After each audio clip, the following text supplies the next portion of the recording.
आकर से टूट के खाना ले जा काका लोग घर में खड़ा करके 10 बजे दिन में खेतवे में खा ले अपने छोड़ियो दे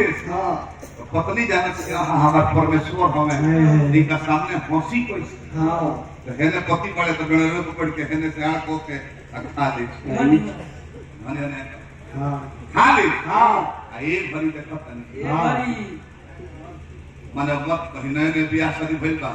मेहरा रू खाना देखे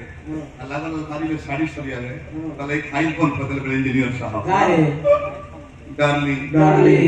नजरे मिलाओ ना भोजन घोटा नहीं रहा पहले टाइम पे कर रहे कि मेहरारू थर कांपे लोग चौकी पर कोई बड़े काका तो बेना हाके लोग खड़ा होकर रोटी ले चुप बोल दो मारो मुंह फूटे खा दे चुपचाप खचा खात रह कपू ना को अपना लाइफ शर्म रहे पत्नी खड़ा होकर बेना पतरी टुक टुक का पतरी हां पति परमेश्वर जी तने जूठ छोटा तो खा के कर दे थी एक भरी नायका में हमने नहीं का राणा प्रताप के भाई नु जन्म ले लगा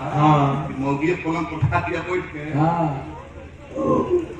के टुकु टुकु टाका करे के तने प्रसादी छोड़ दे तू तो छठ के पावना कले ती छठी माई सब समय बदल गया देखिए बाबा हम एगो कवि कहला कि world is stage and life is drama we are actor and god is director ये सारी धरती एक मंच है जिंदगी एक ड्रामा है हम लोग एक्टर हैं डायरेक्टर ऊपर बैठा हुआ है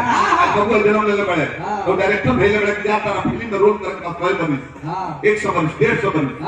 डायरेक्टर ऊपर बैठे अजय का रोल समाप्त पे जब बुला ली है जेकरा के नया फिल्म के गोवर के भेज दी